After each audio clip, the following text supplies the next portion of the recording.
आज थोड़ा सा पढ़ाई से हट के सोचते हैं। मेहनत आप लोग बहुत कर रहे हैं, मैंने देखा है, मेहनत आप लोग बहुत कर रहे हैं। आपके साथ जितने स्टूडेंट हैं लगभग सारी एक सी मेहनत कर रहे हैं। क्या कर रहे हैं आप लोग काम में? देखिए, आप लोग का सुबह आप कोचिंग जा रहे हैं, आपको कोचिंग में आपके किसी की कोचिंग दूर है, पास है, तो फिर भी आप 1.5 घंटे 2 घंटे आप अपना कोचिंग जा रहे हैं। 2 घंटे आपकी कोचिंग हो गई। उसके बाद फिर आप क्या कर रहे हैं? आप स्कूल अलग जा रहे हैं। स्कूल में आपका 5 घंटे 6 घंटे आप अलग वहाँ पे दे रहे हैं। उसके बाद कई हमारे एक्स्ट्रा स्टूडेंट ऐसे हैं जिन्होंने एक और कोचिंग ज्वाइन करके रखी है, तो वो फिर जाते हैं। जो कि मैंने शुरू में बोला था, ये अच्छा आइडिया नहीं है दो दो कोचिंग 3 3 कोचिंग जाने का।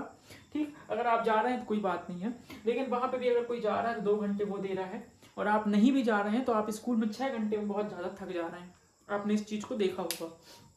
अब मेहनत आपकी बहुत ज़्यादा हो रही है, और आपको लग भी रहा है कि ये जो मैं मेहनत कर रहा हूँ या मेहनत कर रही हूँ, उससे क्या होगा कि मेरे परसेंटेज बन जाएंगे बोर्ड क्लास में। ये पूरी वीडियो बोर्ड क्लास के लिए है आज की। मैं आपको बताने वाला हूँ, अगर आपने आज इस वीडियो को पूरा देखा तो आप देखेंगे कि आप अपने स्टूडेंट से कैसे आगे चले जाएंगे, अदर स्टूडेंट से आप कैसे आगे चले जाएंगे। आपका कंपटीशन कम हो जाएगा। ठीक, जो आपका अभी है कंपटीशन उससे कम होगा, आपकी मेहनत भी कम होगी। और मैं बहुत सारे तरीके बताऊंगा, और इन सारे कामों को चुटकियों में करने के तरीके बताऊंगा कि कैसे हम चुटकियों में इन सारे जो काम, आपका बहुत भारी काम है, मैंने देखा है इस समय पे कि ये समय जो है अभी, देखिए आपके पास मेन चीज अब समय नहीं है। आप ये कौन सा महीना चल रहा है, आप देखिए, ये आपका है अक्टूबर, और लगभग आधा अक्टूबर खत्म हो गया है, और दशहरा आएगा तो पूरा अक्टूबर खत्म। फिर आपके पास सिर्फ बच रहा है नवंबर और दिसंबर, 2 महीने हैं, जिसमें से दीपावली भी है और आपको थोड़ी बहुत ठंड भी लगने वाली है। तो दोनों चीजें हैं। ठीक है, तो दिसंबर खत्म, इसके बाद फिर तैयारी नहीं होती। फिर आपको बता दूं, आपके हाथ पैर कपने लगते हैं, लोगों को याद किया भूल जाते हैं। पेपर के टाइम पे बोर्ड पेपर का ये प्रेशर रहता है। ठीक है, तो अब आपके पास ज्यादा समय नहीं है, लेकिन अभी भी आप लोग पता है इन चीजों पे लगे हुए हैं, और आपको लग रहा है कि हम बहुत मेहनत कर रहे हैं और हमें हमारे परसेंटेज बन जाएंगे। तो बिल्कुल आपकी सोच, आप मतलब मेहनत तो आप कर रहे हैं, कोई बात नहीं है इसमें। देखिए, लेकिन आप देखिए कि ये रफ कॉपी मैंने लिखा है, जिस कॉपी पे आप ध्यान नहीं देते, और इसके बाद ये जो जिस एक्स्ट्रा चीज लिखा हूं, तो आप देखें कि रफ कॉपी की ज्यादा वैल्यू है या ये इन एक्स्ट्रा चीजों की। मैं आपको एक क्वेश्चन बता रहा हूँ, एक क्वेश्चन आपने बहुत सजा कर सॉल्व किया है, फेयर कॉपी में सजा के लिखा है, और एक क्वेश्चन आपने क्या किया है, आपने 3 4 बार उसको काटा पीटी कर करके आपने प्रैक्टिस की है कि जब तक आपसे नहीं बन रहा है, फिर चौथी 5वीं बार में बन गया। काटा पीटी है, बहुत गंदी सी कॉपी है, कोई बात नहीं इसमें। लेकिन आप मुझे बताइएगा आपको कौन सा क्वेश्चन बनेगा। वो क्वेश्चन जो आपने फेयर कॉपी में सजा के लिखा है, या जिस कॉपी की रफ कॉपी में आपने जिस क्वेश्चन की प्रैक्टिस की है, आप खुद आप जवाब देंगे कि हमसे वो वाला क्वेश्चन बनेगा सर जो हमने रफ कॉपी में प्रैक्टिस की है। ये हर सब्जेक्ट के लिए है, इवन हिंदी के लिए भी है। हिंदी के लिए भी आप सोच लो आप, क्योंकि आप जब याद कर रहे हैं तो एक लाइन से याद करें, जैसे एसएसटी याद कर रहे हैं, पॉइंट्स में याद करें, तो और उसको रफ कॉपी में लिखें उन पॉइंटों को। पॉइंट याद आ गए तो हम हेडिंग पूरा लिख देंगे उसके बारे में, लेकिन वो पॉइंट याद नहीं आते एग्जाम में, वो पॉइंट याद करते हैं। ऐसी छोटी छोटी बातें आपको सीखनी पड़ेंगी। अब ये देखिए यहाँ पे लोग क्या कर रहे हैं पता है, फेयर कॉपी बहुत अच्छे से बना रहे हैं, जैसे उसमें उनको गोल्ड मेडल मिल जाएगा, पूरे नंबर मिल जाएंगे। फेयर कॉपी में बहुत मेहनत कर रहे हैं, लोगों की का अरे मेरा कोर्स पूरा नहीं है, मुझे अपना कोर्स पूरा करना है। भाई, फेयर कॉपी का मतलब क्या है? आप पता है कई स्कूलों में क्या होता है कि बुक में आंसर देखे कि कहाँ से आंसर स्टार्ट हो रहा है, और देखे उसने बुक में टिक लगा देते हैं। अब बच्चा उस बुक में जो लिखा है उस आंसर को अपनी कॉपी में लिख रहा है सेम बिल्कुल। क्या बेवकूफ़ी है ये! मैं आपसे पूछ रहा हूँ, आपके पास वो आंसर लिखा नहीं है क्या? बुक में नहीं लिखा है आपके पास बुक नहीं है क्या? जिसके पास बुक नहीं है वो लिखे। हमारे पास तो बुक है, हमें याद करना है तो हम उससे याद कर लेंगे, ये समय क्यों खराब करना। या पता है कई टीचर क्या करते हैं, गाइड से लिखवाते हैं, और आप बोलते जाते हैं वो आप लिखते जाते हैं, और आप उसमें बिल्कुल हलाकान था परेशान, और आप 1 2 दिन स्कूल नहीं गए, तो फिर वो कोर्स कंप्लीट करने के लिए कॉपी मांग रहे हैं, आपका दोस्त दे नहीं रहा है, फिर भी आप ले रहे हैं, और आप उस कॉपी को कंप्लीट करके अपने आप को ऐसा लग रहा है कि हाँ अब मेरा सब कुछ काम हो गया। आप मुझे बताओ इससे क्या होगा? कॉपी कंप्लीट कर लेने से वो गाइड देख लो, कौन सी गाइड ले लो, 25 30 रुपए 50 रुपए की, आपके 25 50 रुपए में कितना समय बच रहा है। तो वो कॉपी कोई, हाँ फेयर कॉपी कब जरूरी है, जैसे एसएसटी में कोई कठिन क्वेश्चन है और आपके सर मैडम ऐसा है कि वो बिल्कुल नोट्स बनवाते हैं अच्छे तरीके से, सरल भाषा में लिखाते हैं उस क्वेश्चन को, उस आंसर को, आप जिसमें आपको याद जाए, तो फेयर कॉपी बनाइए, फिर बहुत अच्छी बात है, कोई दिक्कत नहीं है। उसको फिर अच्छे से बनाइए जिसमें हाँ वो आपको वो चीज़ें बुक में नहीं मिल रही हैं, कहीं गाइड में नहीं है, और वो आप टीचर होता है ना कठिन लैंग्वेज को सरल भाषा में लिखवा दिया आपको, जिसमें आपको एक बार पढ़े और याद हो जाए, ऐसा भी होता है। ठीक है, अब इसके बाद हम आते हैं असाइनमेंट का। ये समय चल रहा है, प्रोजेक्ट फाइल में आप बना रहे होंगे, प्रैक्टिकल फाइल बना रहे होंगे, बहुत सारी चीज़ें हैं। अब असाइनमेंट में पता है लोग बहुत ज़्यादा मेहनत यहाँ पे करते हैं, ड्राइंग कर रहे हैं, स्केच बना रहे हैं, ये दुनिया भर की चीज़ें हैं भाई, इनको करने से ये सब चीज़ें गधे बच्चे भी करते हैं, देखे हो तुमने। इवन गधे बच्चे की तो पहले बन जाती है, और कहो आपसे ले लेंगे और भी 2-4 स्टूडेंट से लेंगे फाइल, अगर बाद में बना रहे हैं तो 2-4 स्टूडेंट से लेंगे और 2-4 स्टूडेंट का मिक्सअप करके बहुत अच्छे से लेके आते हैं। मैंने देखा है जनरली कि असाइनमेंट की फाइल और प्रोजेक्ट फाइल उन लोगों की बहुत अच्छी रहती है, इंटेलिजेंट लोगों की भी रहती, कोई बात नहीं है। लेकिन बोर्ड क्लास में ये सब चीज़ें थोड़ा आप सोचिए यार, इन सब चीज़ों का क्या है असाइनमेंट प्रोजेक्ट फाइल में। क्या कोई क्वेश्चन बोर्ड में आज तक ऐसा आया कि आपने असाइनमेंट में ये क्वेश्चन लिखा था कि नहीं आया है, या असाइनमेंट में आप ऐसा आंसर लिख के आ रहे हैं, मतलब ऐसा आया क्वेश्चन असाइनमेंट में, इसको कहाँ पे आपने असाइनमेंट में लिखा है कि नहीं, इससे कोई फर्क पड़ेगा? ऐसा कहीं नहीं बोर्ड में, मैंने नहीं देखा कि आज तक बोर्ड में कुछ ऐसा क्वेश्चन आया। बोर्ड में अलग चीजें आने वाली हैं यार, ये वो पहले देखिए लोकल क्लास में मैंने कभी नहीं बोला, मैंने तो कहा भैया आप इनको अच्छे से बनाओ, क्योंकि देखिए वही टीचर आपकी कॉपी वही टीचर आपका क्वेश्चन पेपर बनाने वाला है, वही टीचर आपकी कॉपी चेक करने वाला है भाई, तो आपको टीचर को प्रसन्न करना पड़ेगा, ये एक नियम है ना। तो लेकिन अब बोर्ड क्लास में पता है आपको, आपके टीचर कॉपी चेक नहीं करने वाले, आपके टीचर आपके क्वेश्चन पेपर बनाने वाले नहीं है, बाहर से सिस्टम से बनने वाला है, ठीक। तो आप वो और चेक भी दूसरी जगह होने वाला है, तो आप उनको इम्प्रेस करके क्या भाई, अगर आप इंटेलिजेंट हैं, आप उनके क्वेश्चनों का आंसर देते हैं तो आपको इंटरनल मार्क्स पूरे देंगे, कोई नहीं काट सकता। मैंने आप नहीं देखना कि किसी के कटेंगे, अगर अच्छे से रहिए, आप उनके आंसर दीजिए बस। प्रोजेक्ट फाइल या असाइनमेंट फाइल बताओ उनको अपने छोटे भाई बहनों से लिखवा लो, नहीं लिखेंगे लोकल क्लास में होंगे, नहीं लिखेंगे, छोटे बच्चे भाई बहन आपके 10 रुपये देना, 20 रुपये में तो पक्का लिख देंगे भाई, मेरा बिल्कुल गारंटी है, 20 रुपये में वो लिख देंगे, आप उनसे 20 रुपये में लिखवा लेना। देखो 20 रुपये में लिखवाओगे क्या फायदा होगा आपको, अगर ये 3-4 घंटे लग रहे हैं फाइल बनाने में, तो 3-4 घंटे में आपने भाई करने के लिए लिखा, छोटों की राइटिंग वैसे भी खराब रहती है, तो कम से कम वो थोड़ा राइटिंग ठीक होगी उनकी, और तो आपकी फाइल भी बन रही है भाई, लिखना ही तो है, ठीक है। अब क्या होगा, उस 20 रुपये में आपने उस 3 घंटे में आपने मान लो बात 2-4-5 क्वेश्चन तो आप 3 घंटे में याद कर लोगे, और उन 5 क्वेश्चनों में से सोचो 2 क्वेश्चन पेपर में आ गए, 5 में से 2 आ सकते हैं, एक तो आएगा, तो आपको सोचो आपको 20 रुपये में पेपर का एक क्वेश्चन आपको पता चल गया, तो कोई सस्ता सौदा है, मतलब कोई महंगा सौदा है क्या, सस्ता सौदा है कि नहीं बताओ। 20 रुपये में आपको एक क्वेश्चन पता चल रहा है बोर्ड का, एक प्रकार से हम देखें अगर दूसरे नजरिए से, तो ये हो रहा है कि नहीं, तो आप कहेंगे बिल्कुल हो रहा है। तो अपने छोटे भाई, अब टीचर क्या बोलेगा कि ये फाइल नहीं है, तुम्हारी राइटिंग में नहीं है, इसको अलग करो, दूसरी बना के लाओ, तो तुम दूसरी बना लो भाई, उसमें क्या है, कितना टाइम लगेगा, अभी भी आपको कुछ गया क्या। देखो फाइल अगर आपके बने तो 2-4 पेज ही लगे, आपके भाई की राइटिंग भी ठीक हुई, आपके 5 क्वेश्चन भी उस समय पे याद कर लिए। अब ये नहीं करना है कि अपने भाई से लिखवाओ और खुद मोबाइल चलाओ, ये नहीं करना है, वो एक गलत तरीका है। अब मेरे ख्याल से ऐसे लोग तो अब तक वीडियो छोड़ के भगे ही गए होंगे, पूरे कम ही लोग हैं जो पूरी वीडियो देखते हैं, ठीक है।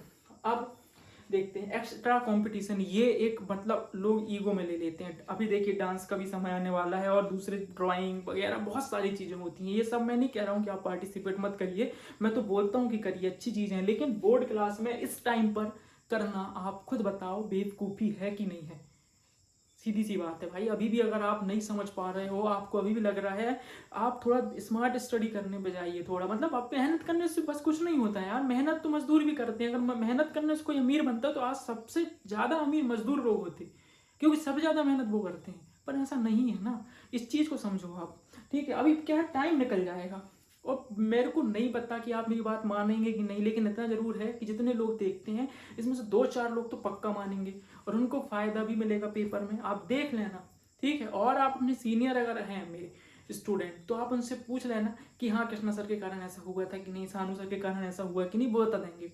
तो मैं आपको सही सलाह देता हूँ, मैं गलत सलाह नहीं देना चाहता, ना मेरा कोई मतलब है व्यूज से, ना मुझे कोई सब्सक्राइबर से मतलब है। कर रहे हैं आप अच्छी बात है, नहीं कर रहे मत करिए, मेरे जितने स्टूडेंट हैं वो मुझे मानते हैं, तो मैं उनके लिए मैसेज पहुँचाता हूँ किसी भी तरीके से, ये मेरे लिए एक माध्यम है, मैं उनको पहुँचाता हूँ कि कल को उनके परसेंटेज बनेंगे तो वो एक लाइन में ये बोलते हैं कि हाँ इसमें कृष्णा सर का भी योगदान है, या कृष्णा सर के कारण मैंने पढ़ना स्टार्ट किया, मैं कृष्णा सर के कारण मोटिवेशन मुझे मिला, तो मेरा सफल हो जाती है मेहनत मुझे, बाकी मुझे और कुछ नहीं चाहिए।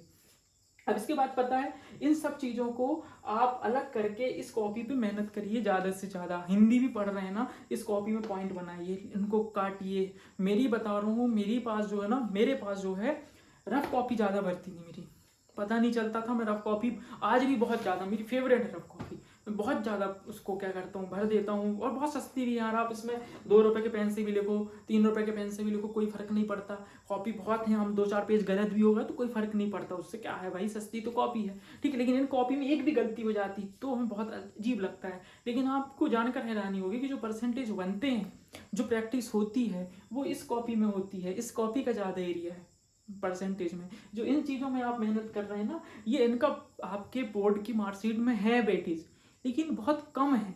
और आप मेहनत इसमें बहुत ज़्यादा कर रहे हैं, जबकि मेहनत आपको करना है क्वेश्चनों की। मेहनत कर, ओवर कॉन्फिडेंस भी नहीं होना है हमें, इस बात का भी ध्यान रखना, ठीक है। तो ओवर कॉन्फिडेंस को भी कौन तोड़ता है? Rough copy. आपको लगता है कि जैसे मैथ्स में मैं एग्जाम्पल दूँ कि कोई क्वेश्चन आपसे बनता है तो सॉल्व करिए बिना उसके। फिर क्या करेंगे बच्चे, बीच में देख लेते हैं, थोड़ा सा देख लिया, हाँ सर थोड़ा अटक गए थे, तो वो फिर कोई मतलब नहीं यार, वो तो तुमसे नहीं बन रहा है। अब पेपर में थोड़ी वहाँ देख लोगे 1 सेकंड के लिए, पेपर में तो और जितना आपसे बनता है वो थोड़ा कम होते जाएगा। घबराहट रहेगी, प्रैक्टिस कम है तो घबराहट रहेगी, सीधी सी बात, डर लगेगा आपको। जब आपकी तैयारी अच्छी हो जाती है तो फिर पेपर क्या कहीं से भी पूछ ले कोई कुछ भी, कोई टेंशन नहीं है। हमें खुद पता होता है ना हमारी तैयारी किस में कैसी है। अब एक और समय आ रहा है आपका हाफ ईयरली एग्जाम का, फाइनल एग्जाम का। फाइनल एग्जाम का तो खैर मैं उसी की बात करता हूँ। हाफ ईयरली एग्जाम और बीच में आपके टेस्ट वगैरह होते होंगे। हाफ ईयरली एग्जाम का मतलब क्या होता है? मैं क्यों बोलता था आपसे कि मेरे को स्कूल के एग्जाम से कोई मतलब नहीं रहता, क्यों? हाफ ईयरली एग्जाम अभी आपके स्कूल में हुए नहीं है या अब होने वाले होंगे, ठीक है। हाफ ईयरली एग्जाम मतलब आधा कोर्स हो जाना चाहिए, इसका मतलब है आधा बचना चाहिए, ठीक है। यही है ना मतलब इसका, कि आधा कोर्स हो जाए और आधा कोर्स बचे। आप मुझे बताओ कि आपका साथ अब अगर ऐसा हो, आपसे सिर्फ आधा कोर्स आपका बन रहा होगा आपसे, और आपके पास 2 महीने हैं, 2 महीने में आप मतलब आप 6 महीने में आपने सिर्फ कितना किया है? आधा किया है, और आप 2 महीने में आधा करेंगे। इसलिए मैं बोलता था कि मेरे को एग्जाम से कोई मतलब नहीं है, स्कूल के उनका सिस्टम नहीं है सही ना। आप समझिए, अब तक आपका कोर्स लगभग फिनिश में होना चाहिए, ये हाफ ईयरली पेपर बिगाड़ देते हैं। क्यों? फाइनल का अभी आपको क्या लग रहा है कि हमें, सर हमें हाफ ईयरली में तो सिर्फ यहाँ तक आ रहा है, हम ज़्यादा पढ़ के क्या करेंगे? भैया सही बात है, हाफ ईयरली में आधा आना चाहिए और आधा आप छोड़ देंगे।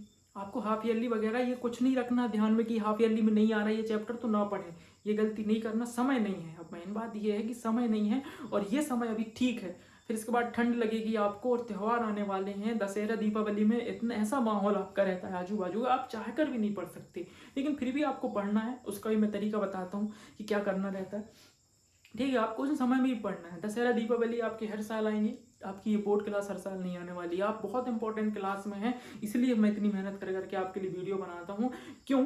कल को ये क्लास खत्म हो जाएगी और फिर बाद में लगेगा कि काश मेहनत कर लिए होते तो आज हमारे परसेंटेज बन गए होते, ठीक है। बहुत सारे स्टूडेंटों के मुंह से आप ये सुनते होंगे कि हमने मेहनत तो बहुत करी, हमारा पेपर भी बहुत अच्छा गया, लेकिन हमारे नंबर नहीं आए। तो ये सब चीज़ें, ये प्रॉब्लम आपके साथ भी आएंगी, इसलिए मैं बोल रहा हूँ मेहनत कर रहे हो यार आप लोग, कोई उसमें डाउट नहीं है। आप जाने अनजाने में भी, आप ना चाहते हुए भी बहुत सारी मेहनत कर रहे हो। स्कूल जाना, वहाँ पे 6 घंटे 7 घंटे रहना, बैठना, टीचर की बातें सुनना, 7 प्रकार के 5 प्रकार के टीचर आगे आपको सुना रहे हैं, आप कितने लोगों को झेलेंगे बताइए। कई कई टीचर, तो मैं नहीं बोल रहा हूँ, कई टीचर आपको बहुत अच्छे लगते होंगे, उनको सुनना बहुत पसंद लगता होगा आपको, लेकिन कई टीचर को तो रियल में आप सिर्फ झेलते हैं ना। कई टीचर बहुत अच्छे रहते हैं, लेकिन कई को तो आप झेलते हैं। आप ये सब काम करके इतना भारी बस्ता अपना बैग टांग कर स्कूल जाते हो और ये सब सुनते हो। कोचिंग अलग है, और मैं बता रहा हूँ आपको कि हर सब 5 सब्जेक्ट 6 सब्जेक्ट हैं आपके, उन सब सब्जेक्ट में आपको होमवर्क मिल रहा है, कोचिंग में अलग होमवर्क मिल रहा है। आप कुछ करें चाहे ना करें, आप वो होमवर्क जरूर करते हैं। लेकिन आपके साथ दिक्कत ये है कि साइंस वाले ने आपको होमवर्क दिया, उससे कोई फर्क नहीं पड़ता कि मैथ्स में आपको कितना होमवर्क मिला है। हिंदी वाले ने आपको होमवर्क अलग दे चुका है, उसे भी नहीं मालूम कि इंग्लिश में आपको कितना होमवर्क मिला है, लेकिन ये सिर्फ आपको पता है कि आपका 5 के 6 सब्जेक्ट में कितना होमवर्क हो चुका है, और ये सब तुमको करना है। तो उन्हें नहीं मालूम भाई, मैथ्स वाले को है कि मेरा कोर्स करके लाओ, हिंदी वाला मेरा कोर्स लेके आओ, लेकिन आपको पूरे 5 और 6 पेपर देने हैं। तो आपको सारे 6 विषय में आपको अपना एक संतुलन वो बनाना है। अब ये कौन बनाएगा, ये कौन करेगा? ये सिर्फ आप कर सकते हैं, अब कोई नहीं कर सकता है। क्यों? आप ही करेंगे और कुछ नहीं। और मैं भी बोल रहा हूँ ये कि इन चीज़ों पे दूसरों से लिखवाएं, ठीक है। और मोबाइल की सहायता लें, बहुत आगे निकल जाएंगे। कई स्टूडेंट बताऊँ ऐसे, उनको मोबाइल पसंद नहीं, पढ़ाई के मामले में मोबाइल बिल्कुल पसंद नहीं। मैं बोल रहा हूँ इतना आगे लेके जा सकता है यार, लोगों की गवर्नमेंट जॉब लग गई मोबाइल से पढ़ पढ़ के। आप लोग सोचते हैं कि हमारे बोर्ड में नंबर नहीं आएंगे, मतलब क्या आपकी मेंटेलिटी, मेरे को समझ में ये नहीं आता।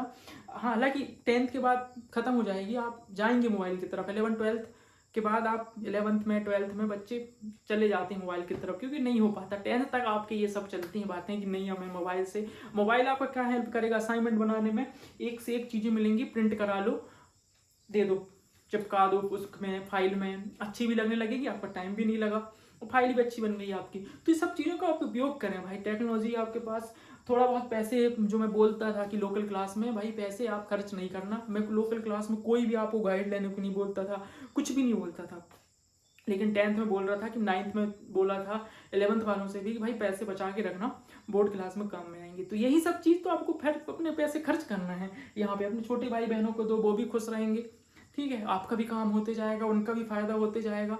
इन सब चीज़ों थोड़ी थोड़ी चीज़ें सुधार करिए और वो चीज़ समझिए कि पेपर में क्या आने वाला है और हमको क्या करना है। ये सब चीज़ें मत करिए कि जिनका पेपर से कोई मतलब नहीं है, सिर्फ आपका समय और आपकी मेहनत लग रही है, तो आप ऐसा बिल्कुल मत करिए, ठीक है। अब मिलते हैं आप इसके बाद अगली वीडियो में। कोई भी समस्या है किसी प्रकार की कमेंट करिए, बिल्कुल हर चीज़ का सॉल्यूशन है हमारे पास, सिर्फ अपनी समस्या लेके आइए बस।